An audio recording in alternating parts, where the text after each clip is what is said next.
کے موتی دلوں میں سجائے، علم کے موتی دلوں میں سجائے۔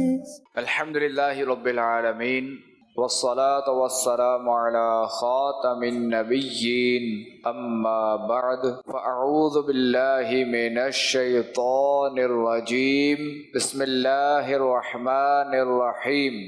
الصلاة والسلام علیک یا رسول اللہ وعلی آلک واصحابک یا حبیب اللہ۔ الصلاة والسلام علیک یا نبی اللہ وعلی آلک واصحابک یا نور اللہ۔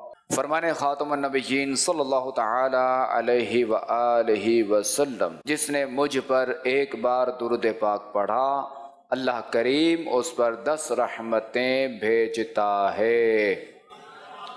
صلو علی الحبیب صلی اللہ علی محمد۔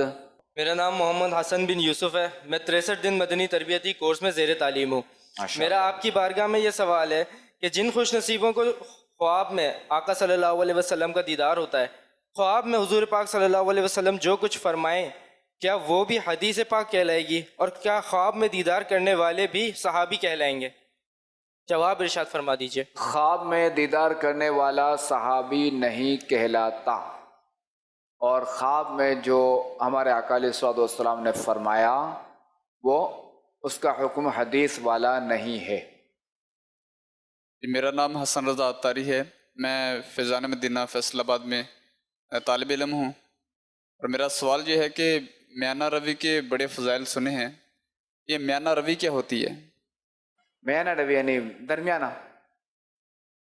نہ ہی بندہ کو جتنا اونچا اوڑے، یہ بات ہو نا بندہ جنوں بس میں سارے کام کر لو ایک ساتھ، اور نہ ہی بالکل سارے کام چھوڑ دے، بلکہ مثال یوں سمجھ لے ایک بندہ ہے جو بالکل جا رہا ہے، اس کو بالکل دوڑتا ہوا جا رہا ہے، اور ایک بالکل آہستہ آہستہ چلتا ہوا جا رہا ہے، تو درمیانہ چال چلو، نہ ہی اتنا دوڑو کہ لوگ سمجھے کہ اس کو ایمرجنسی ہے، نہ ہی اتنا ہلکا چلو کہ لوگ سمجھے کہ بیمار ہے، تو میانہ روی درمیانی۔ تو اب یہ میانہ روی ہر چیز میں میانہ روی ہو تو اچھا ہے، کھانے پینے میں میانہ روی، خرچ کرنے میں میانہ روی، ہر کام میں میانہ روی ہوگی، یعنی درمیانہ ہوگا، تو اس سے کیا ہوگا؟ اس سے استقامت ملے گی، ورنہ بندہ دوڑے گا تو تھکے گا، تو تھکاوٹ ہوتا رہے گا، تو پھر جتنا دوڑا ہے نا، ایک دن اگر دوڑا ہے تو پھر 10 دن وہ تھکاوٹ ہوتا رہے گا، تو یہ سارا رہ جائے گا۔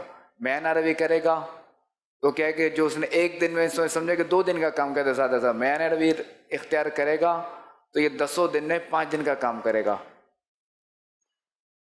مگر کیا ہے وہ مستقیم رہے گا، یعنی استقامت کے ساتھ کرتا رہے گا، تھکے گا نہیں۔ اس طرح آرام میں تقریباً ہر چیز میں میانہ روی ہونی چاہیے۔ خیر الامور اوسطھا، کہ جو بہترین کام ہے وہ میانہ روی والے ہیں، وسط، اوسط یعنی وسط، درمیانہ۔ حضور اگر ہر بندے کی اپنے اعتبار سے کیسے وہ پہچانے کہ میں یہ میانہ روی ہے، یہ میانہ روی ہے؟ ہر کیسے بندے کی سمجھے؟ اپنی کیفیت ہوتی ہے، ہر بندے کی اپنی طاقت ہوتی ہے، ہر بندے کی اپنی استطاعت ہوتی ہے۔ جاننے کا کوئی طریقہ بتا دیں کیسے بندہ اس کا اندازہ لگائے کہ یہ میانہ روی ہے؟ وہ دیکھ رہے کہ کتنا کام کرنے سے جو نا وہ تھک جاتا ہے، تو جہاں تھکا ہوا رہتی ہے وہاں اسٹاپ کر دیں۔ میرا نام شہریار احمد عطاری ہے، میرا تعلق کراچی سے ہے، میں 63 دن کا مدنی تربیتی کورس کر رہا ہوں۔ جانشین امیر اہل سنت، میرا آپ کی بارگاہ میں یہ سوال ہے کہ اگر کوئی شخص کسی پیر صاحب سے مرید ہونا چاہتا ہو اور وہ اتنے اسباب نہیں رکھتا ہو کہ اپنے پیر تک رسائی کر سکے، یعنی کہ پیر کے سامنے آ کے بیعت کر سکے، تو کیا وہ اگر دل میں چاہے کہ میں اس پیر کا مرید ہو جاؤں تو کیا وہ ہو جائے گا نیت کرنے سے؟ دل میں چاہنے سے تو نہیں ہوگا، البتہ یہ کہ ہاتھ میں ہاتھ دینا بھی ضروری نہیں ہے، ٹھیک، خط کے ذریعے بھی ہو سکتی ہے، فی زمانہ مدنی چینل کے ذریعے بھی ہو سکتی ہے، فون کے ذریعے بھی ہو سکتی ہے، وکیل کے ذریعے بھی ہو سکتی ہے۔ حضور میرا نام ماجد علی ہے، اور میں یہاں پہ 63 دن کا مدنی تربیتی کورس کر رہا ہوں۔ میرا سوال یہ ہے آپ سے کہ روزے میں بندے کی اگر آنکھ لگ جائے تو اس میں اطلام پڑ جائے تو اس کا کیا حکم ہے؟ روزہ ٹوٹ سکتا ہے؟ نہیں، اس سے روزہ نہیں ٹوٹتا، روزے میں کوئی اثر بھی نہیں پڑتا۔ میرا نام محمد عمر عطاری ہے، خانپور سے۔ مرحبا۔ میرا سوال یہ ہے کہ جیسے پیارے آقا صلی اللہ علیہ وآلہ وسلم کی امت کے ساتھ خاص یہ ہے کہ پیارے آقا جب وہ فوت ہوتے ہیں تو پیارے آقا صلی اللہ علیہ وآلہ وسلم کا انہیں قبر میں دیدار ہوتا ہے. اسی طرح پہلے کے جو نبی تھے کیا ان کے جو امتی فوت ہوتے تھے کہ انہیں بھی انہی کے نبی کا دیدار ہوتا تھا قبر میں؟ یعنی اس وقت جو ہے یہ سوالات قبر نہیں تھے، یہ اس امت کا خاصہ ہے سوالات قبر کا، اس وقت سوالات نہیں تھے.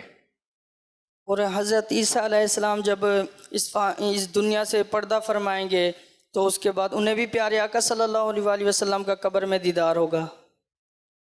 نہیں، یہ تو نبی ہیں نا، ان سے تھوڑی سوالات ہوں گے، تو نبی ہیں، نبی تو نبی ہوتا ہے اور اس کا تو یقین ہی ہے کہ وہ تو ہے ہی جنتی، جنت دینے والا ہے، تو ظاہر ہے جنتی ہے تو جنت دے گا، نبی با اختیار ہوتا ہے.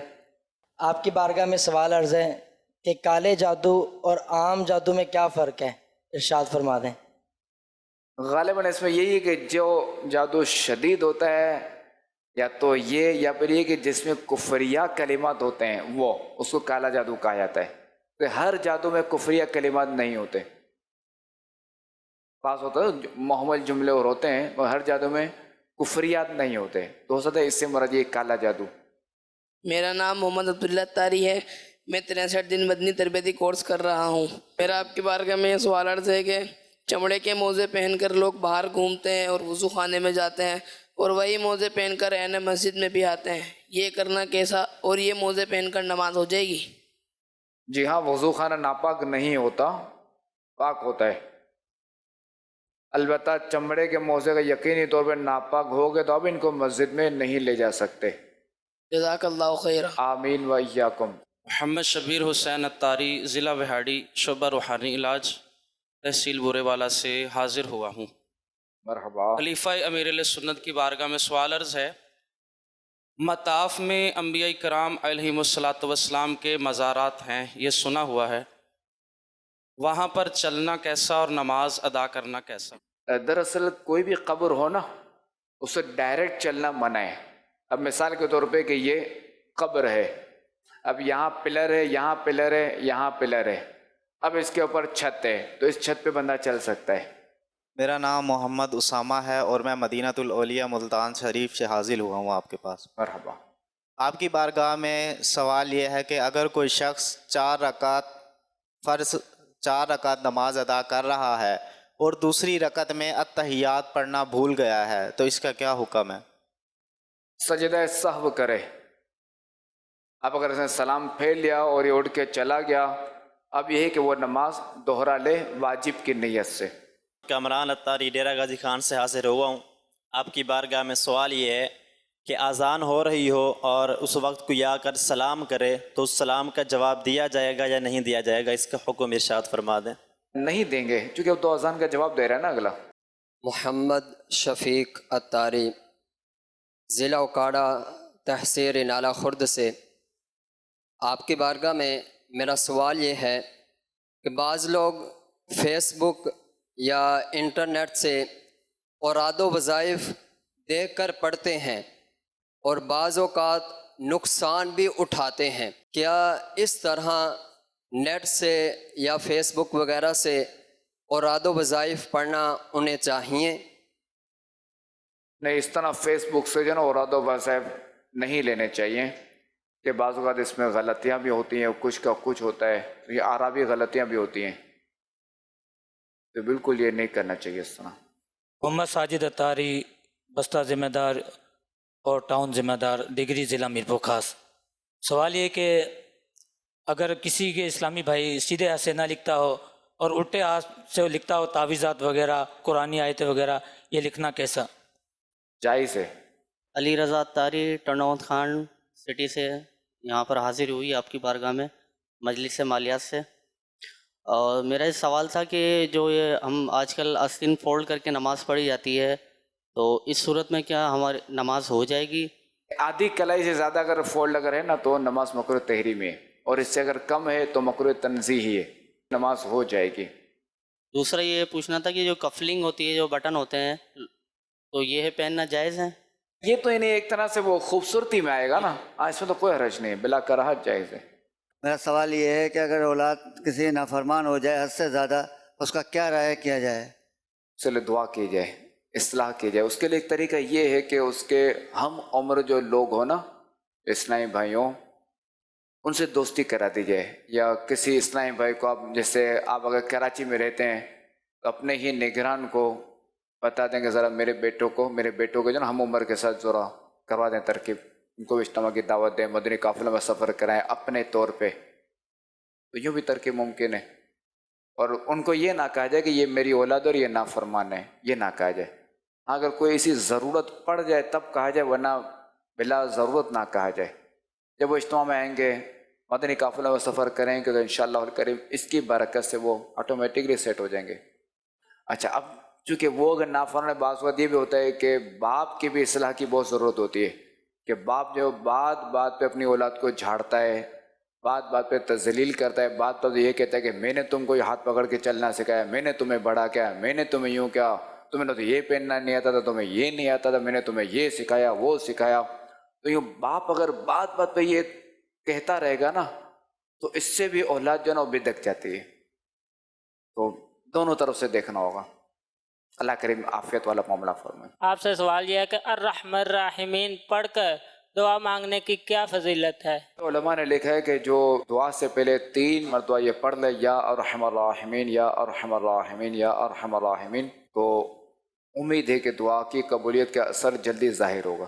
عیسیٰ علیہ السلام اور امام مہدی رضی اللہ تعالیٰ عنہ تشریف لائیں گے تو وہ کسی کے مقلد ہوں گے؟ امام مہدی رضی اللہ تعالیٰ عنہ جو ہے وہ مجتہد مطلق ہوں گے، اور یہ جو ہی مسائل نکالیں گے تو وہ امام اعظم ابو حنیفہ رحمۃ اللہ تعالیٰ علیہ کے مذہب کے مطابق ہوں گے۔ اور حضرت عیسیٰ علیہ السلام تو ویسے ہی نبی ہیں، تو یہ تو کسی کے مقلد نہیں ہوں گے۔ البتہ یہ ہے کہ دیں گے، قرآن ہی کی تعلیم دیں گے، اور جو 5 نماز فرض ہے اسی کی تعلیم یہ دیں گے، اور قرآن کی۔ غوث کسے کہا جاتا ہے، اور شیخ عبد القادر جیلانی رحمۃ اللہ تعالیٰ علیہ کو غوث اعظم کو کیوں کہا جاتا ہے؟ غوث کے معنی تو ہے فریاد رس، فریاد کو پہنچنے والا، مدد کو پہنچنے والا۔ تو غوث اعظم رحمۃ اللہ تعالیٰ علیہ کے کئی ایسے واقعات ہیں کہ یہ مثال کے طور پہ ہیں بغداد میں، مگر ان کے مرید نے ان کو کہاں دور سے پکارا تو انہوں نے وہاں مدد کی ہے اللہ کی عطا سے۔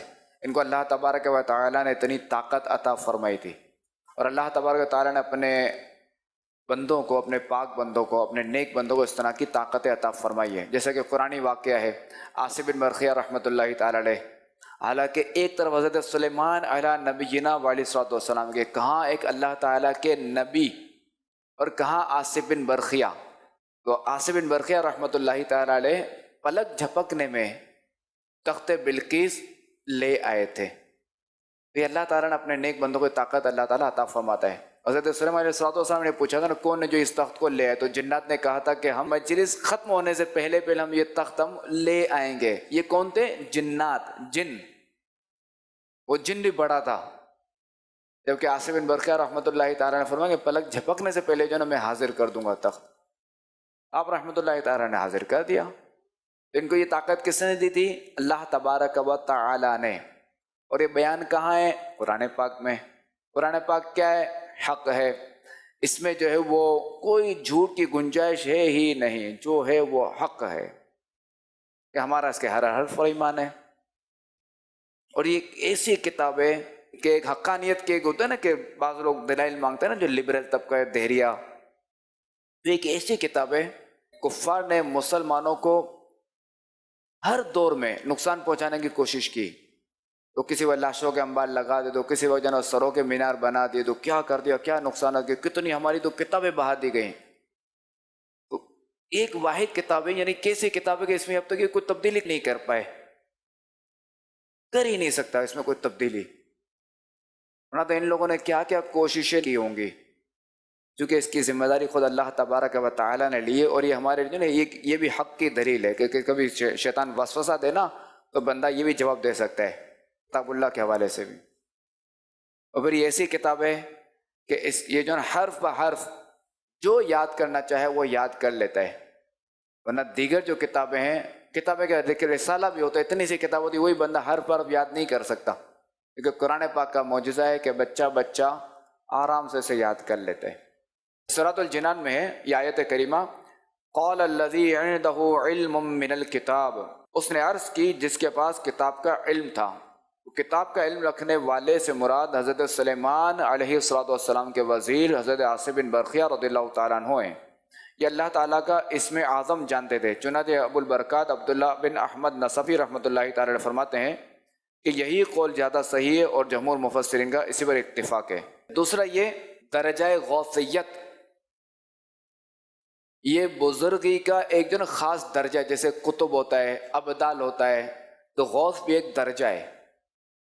تو ہمارے جو ہے نا شیخ عبد القادر جیلانی رحمۃ اللہ تعالی علیہ یہ غوث اعظم کے مرتبے پر فائز ہیں۔ غوث اعظم جو ہے نا وہ دین اسلام میں 3 ہی ہیں، ایک امام حسن رضی اللہ تعالیٰ عنہ، انہی کی اولاد میں سے سیدی شیخ عبد القادر جیلانی رحمۃ اللہ تعالی علیہ، اور امام حسن کی اولاد سے امام مہدی رضی اللہ تعالیٰ عنہ۔ امام مہدی رضی اللہ تعالیٰ عنہ بھی غوث اعظم ہوں گے، اور امام مہدی رضی اللہ تعالیٰ عنہ کے تشریف لانے تک غوثیت کبریٰ کا منصب سیدی شیخ عبد القادر جیلانی رحمۃ اللہ تعالیٰ علیہ کے پاس ہے۔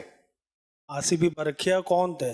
عاصم بن برقیہ رحمۃ اللہ تعالیٰ علیہ حضرت سلیمان علی نبینا وعلیہ السلام کے امتی تھے، اور ان کی امت کے ولی تھے، جن تھے یعنی انسان تھے۔ یہ حضور میرا سوال ہے کہ جس طرح دعا کے بارے میں فرمایا جاتا ہے کہ دعا قبول ہی قبول ہے، ٹھیک ہے، لیکن اگر ایک شخص دعا کرتا ہے یا اللہ مجھے گناہوں سے بچا لے، لیکن وہ گناہوں سے بچ نہیں پا رہا، تو اس دعا کے حوالے سے کیا کہا جائے گا بھئی یہ کس طرح قبول ہوئی؟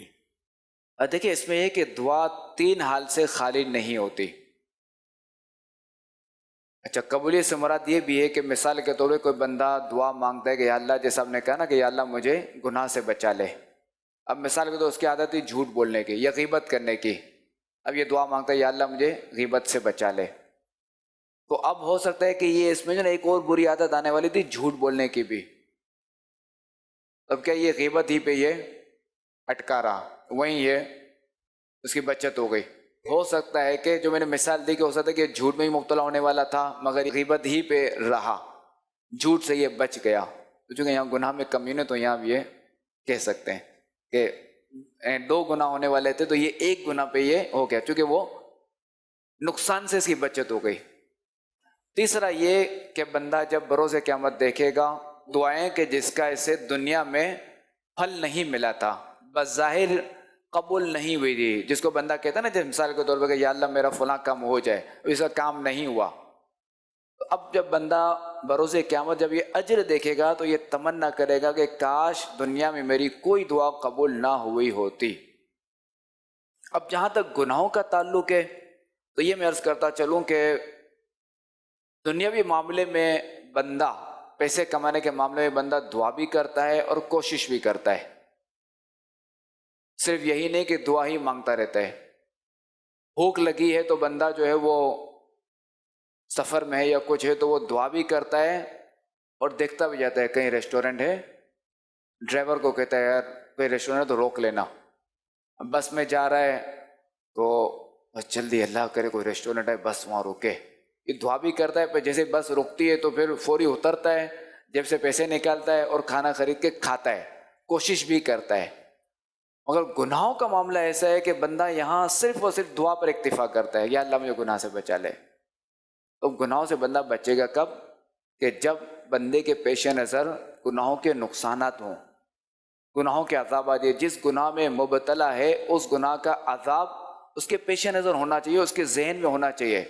پھر یہ کہ اس کے ذہن میں یہ بات ہونی چاہیے کہ اللہ تعالیٰ مجھے دیکھ رہا ہے، اور کتنی شرم کی بات ہے کہ میرا رب مجھے دیکھ رہا ہے اور میں اس کی نافرمانی کر رہا ہوں، تو یہ تدبیریں بھی کرنی ہوں گی۔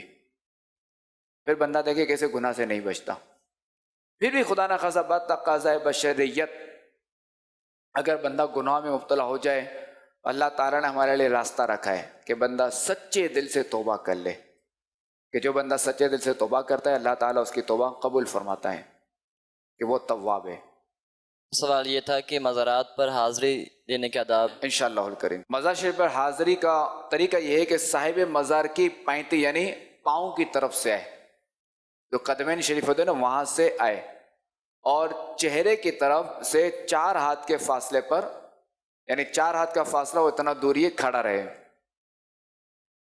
اور درمیانی آواز میں سلام عرض کرے.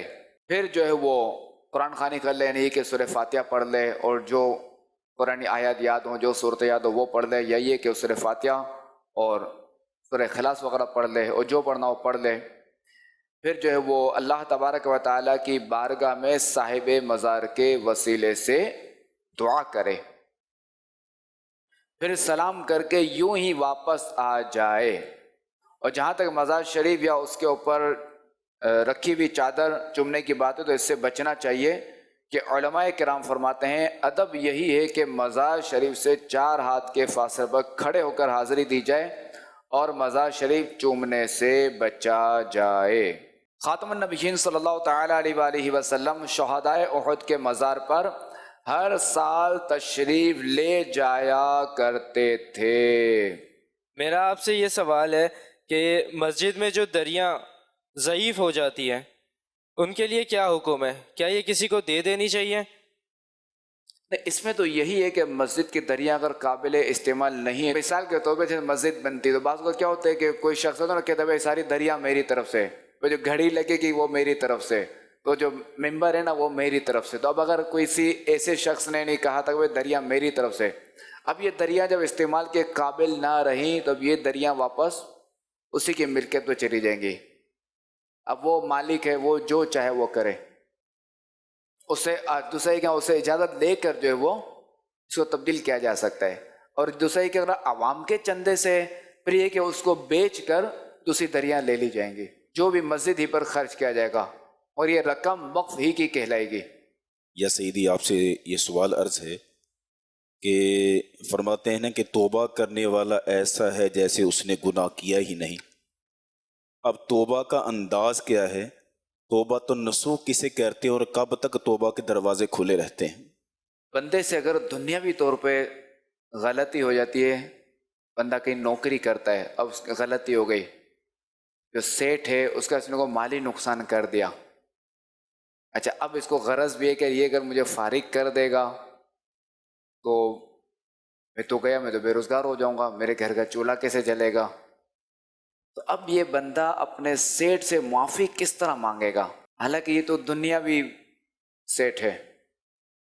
تو اس انداز سے جو معافی مانگے گا نا، جو اس کی دل کی کیفیت بھی ہوگی کہ آئندہ میں نقصان نہیں کروں گا، آئندہ میں ایسی حرکت نہیں کروں گا، یا مثال ادھر آئندہ میں ٹائم پہ آؤں گا، یا یوں کر کے.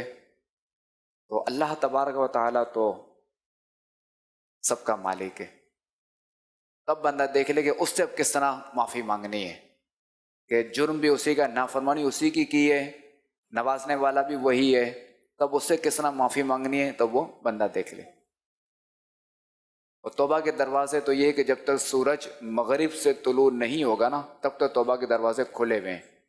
اور دوسرا یہ کفر سے ایمان لانے کے لیے، مسلمان ہونے کے لیے توبہ کا بندے کے لیے دروازہ اس وقت کھلا ہے کہ جب تک اس وقت نزا کا وقت نہیں آتا. اگر نزا کا وقت آ گیا کسی کافر کا، اس نے فرشتوں کو دیکھ لیا تو اب وہ اسلام نہیں لائے گا، اب اس کا اسلام لانا معتبر نہیں ہے. البتہ اگر اس نے فرشتوں کو دیکھ لیا اور گناہوں سے توبہ کرتا ہے تو یہ توبہ اس کی قبول ہے.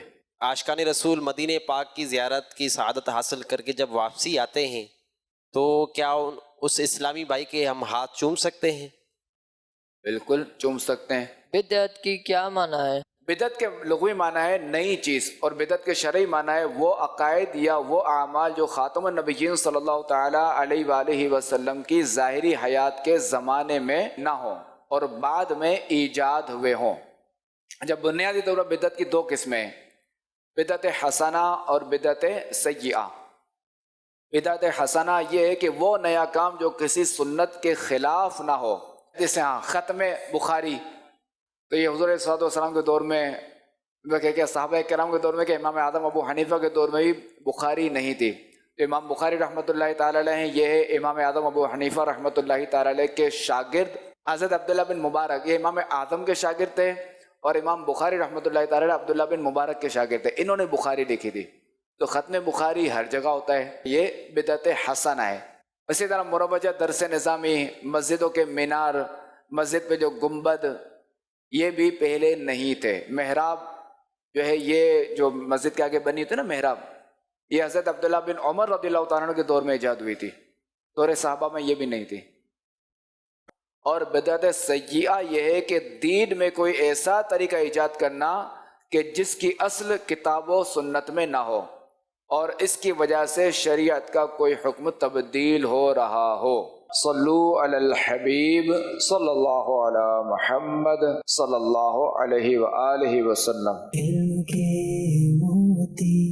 علم کے موتی دلوں میں سجائے، علم کے موتی دلوں میں سجائے۔